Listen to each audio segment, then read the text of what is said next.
국민한테 돌려주겠다는 거야. 그 받기 싫은 사람은 허경영 찍지 말아야지. 예, 우리나라 가난한 게 아닙니다. 국가가 쓰면은 인플레가 안 생기고, 국민한테 돈 주면은 인플레 생기고, 그런 법이 어디 있습니까? 국가혁명당 대통령 후보님, 허경영 후보님의 이제 3.3 정책이 있습니다. 예, 예. 그 중에서 지금 이제 사회적으로 가장 그 이슈화되는 주택 분야, 그다음에 청년 취업 분야, 그다음 정당 분야에 대해서 좀 이제 짚어보겠습니다. 먼저 주택 분야를 보시면은 이제 후보님께서 그 여러 가지 아주 그 청소년들에게 아주 그 다가갈 수 있는 그 공약을 혁명으로 말씀하시는데 그거에 대해서 좀 상세하게 좀 말씀해 주시면. 예, 나는 우리가 결혼을 안 하는 게 심각하잖아요. 그래서 결혼주택을 100만 호를 만들겠다. 결혼 무료주택입니다. 청년들에게 제공되는 무료주택을 100만 호를 용산 미군기지 자리가 100만 평입니다. 거기다가 100만 호를 만드는데 100만 평 전체가 녹지가 되고 그 위에 기둥만 올라가가지고 7m, 8m 위에서부터 아파트가 들었어요.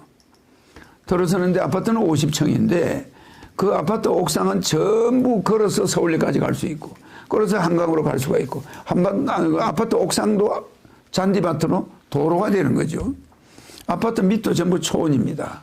그럼 이런 첨단 아파트를 짓는데 자동차 주차장은 아파트 입구에서부터 차는 발레 주차가 자동 주차가 되지 사람이 몰고 들어갈 수가 없어요.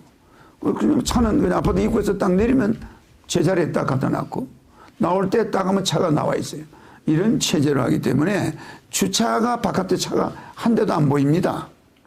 무슨 말씀이냐면은 아주 첨단 주택을 지어서 신혼 결혼을 하는 사람 무조건 무료로 사는 거예요. 근데 애 낳아가지고 얼마든지 몇십 년을 살 수 있는데 무료로 사는데 이혼을 하면은 나와야 돼요. 부부가 안 될 때는 나와야 됩니다. 그러니까 거기서 그래서 신혼부부들에게 100만 호가 생기는데 그 인쿠베이터죠. 결혼하는 사람들이 돈이 없으면 무조건 그거 들어가면 돼. 그러면 거기서는 차를 타고 다닐 필요가 없습니다. 걸어서 한강도 갈 수 있고 아파트 옥상으로 걸어가도 되고 밑에 잔디밭으로 걸어가도 되고 자전거로 가도 돼요. 서울 어디든 출근하는데 20분 내에 출근할 수가 있고 지금은 2시간씩 3시간씩 출퇴근을 해요. 젊은 청년들이 얼마나 피곤하겠습니까? 그냥 걸어서 그냥 회사에서 나와가지고 용산 미군기지를 들어가면 집이에요. 이렇게 자전거로 출퇴근하게 해주는 100만 원을 건설하고 그 다음에 저 성남에 가면은 비행장이 있습니다. 서울공항 네네. 비행장이. 거기 한 200만 평 되는데 주변까지 하면 그거 굉장히 많이 흡수할 수가 있거든요. 그거를 개발해가지고 거기에다가 또 우리 청년주택을 거기 또 한 100만 원 지을 거예요. 그래서 저는 아주 주택질 땅이 너무 많아서 탈이에요. 청년들에게 가장 교통이 좋고 전철이 있고 용산은 전철이 5개가 들어갑니다. 그 성남에 비행장도 전철이 한 2개 들어갑니다. 그러니까 뭐 교통 최고 차 가지고 다닐 필요 없고 거기서 강남이 금방이야. 전철 한번 타면 강남이에요. 뭐 이런 정도의 도심에 우리의 청년들에게 주택을 무료로 제공해 주겠다. 2군데는 무료주택입니다. 이건 땅은 우리 거니까 국가 거니까 건물을 짓는데 국가 돈이 10원도 안 들어가요. 왜?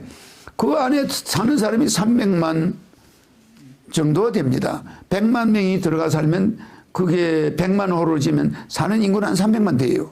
그 도시에 상가를 중간에 지어 놓기 때문에 상가 임대 분양만 가지고도 건물을 다 질 수가 있어요. 땅이 있으니까.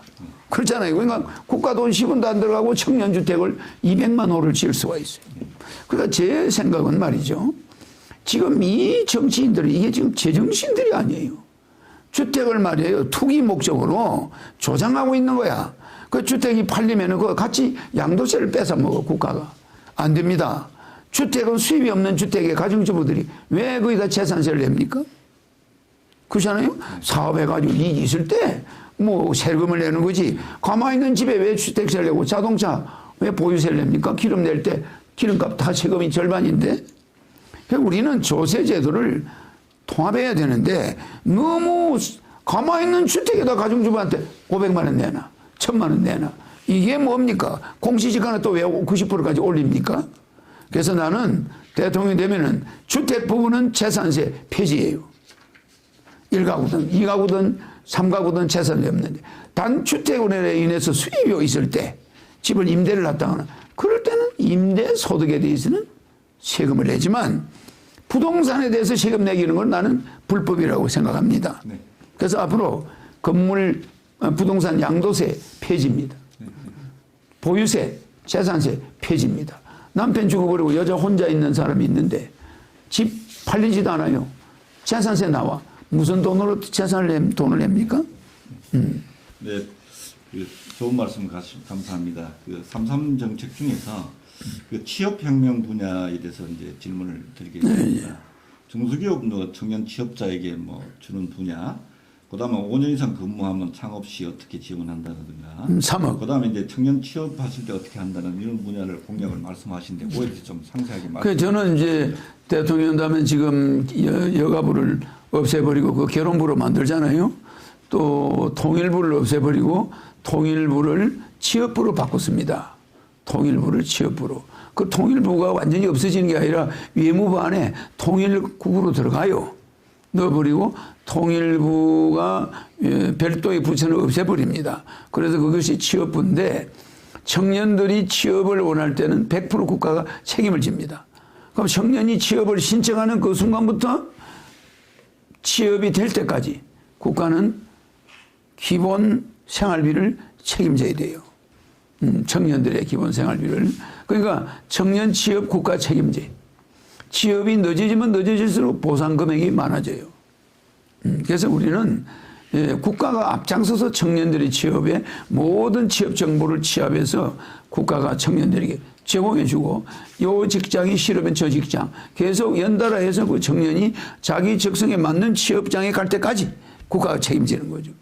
그래서 청년 취업 국가 책임제. 이제 취업을 못 해가지고 청년이 결혼도 못하고 뭐 이상한 형태로 돼서 집에 고시방에서 그렇게 쓸쓸하게 그렇게 자살하는 이런 절대 존재하지 않고 또 매월 150만 원의 국민배당금이 나오니까 청년들이 설사 취업이 안 되더라도 생활비 걱정은 없습니다. 청년들의 그 희망의 도시가 서울입니다. 얼마든지 내가 해줄 수가 있어요. 감사합니다. 다음은 그 허경영의 3.3 정책 중에서 그 가장 그 핫 이슈가 되는 게 도둑을 잡으려면 국회의원을 줄이고 지자체를 없애주고 이런 그 정당 그 정치혁명 분야에 대해서 좀 말씀해 주세요. 지금 우리나라 제 당명이 국가혁명당인데 혁명의 첫째 대상이 국회입니다.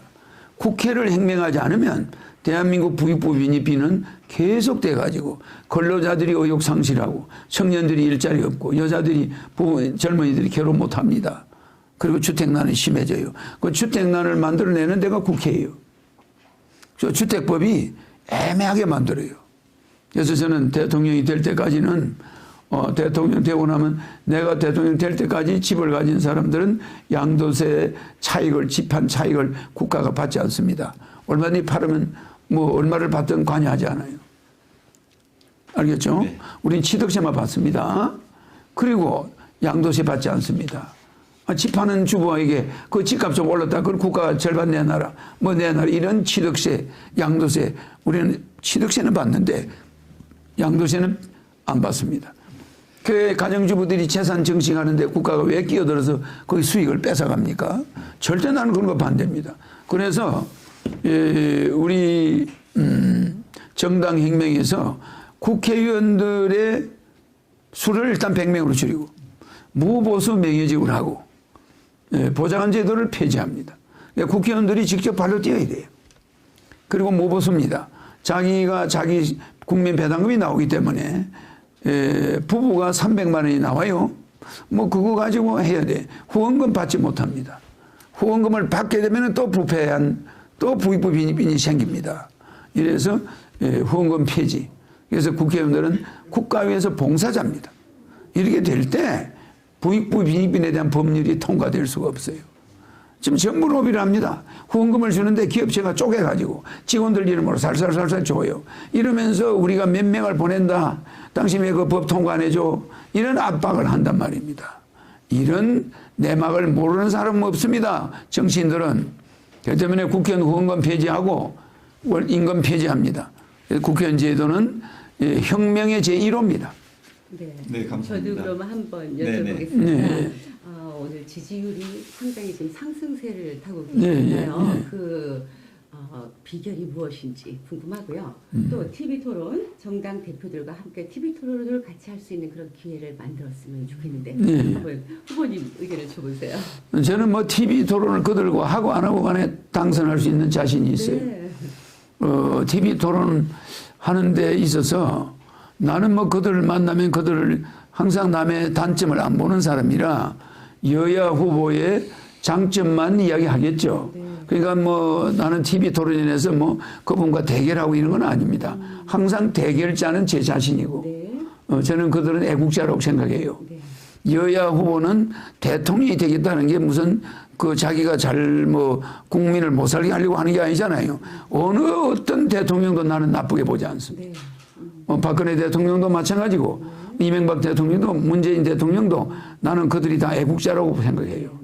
그렇기 때문에 평생 한 번도 문재인 대통령이나 박근혜 대통령, 이명박 대통령이나 그 앞에 김대중, 김영삼 대통령 그분들에게 내가 비난해 본 적이 없습니다. 한 번도 없습니다. 왜 그러냐. 그들은 애국지사나 마찬가지예요. 독립군이나 말하면 안중근 의사 같은 사람들이죠. 자기들의 모든 걸 바쳐서 새벽 5시부터 저녁까지 국가를 위해서 봉사하겠다는 거예요. 청와대에 들어가는 게 감옥입니다. 감옥살이에요. 뭐 친구를 마음대로 만날 수 있습니까? 뭐합니까? 그거 갇혀가지고 오직 국민을 위해서 일하는 사람이 지금 문재인 대통령, 뭐 박근혜 대통령 그런 사람들 아닙니까? 그러니까 우리는 대통령을 뭐 과소평가하는 것 같아요. 대통령들은 존경받아 마땅한 사람들이에요. 다만 전 세계가 코로나라든지 우리 국운이 나쁘다든지 이래서 우리나라 경제가 어렵고 또 전임 대통령들이 잘못해놓은 여러 가지 이런 것이 있어가 우리 국민들이 어렵지 전적으로 대통령한테만 책임을 돌리는 건 옳지 않아요. 그래서 저는 비록 그렇다 하더라도 대통령들이 정말로 대통령이 한번 국민을 동국정 없는 세상을 한번 만들어줄 수 있다. 이런 자신감을 평생 가지고 있습니다. 동국정 없는 대통령, 국민이 되겠다, 되게 하겠다. 왜냐하면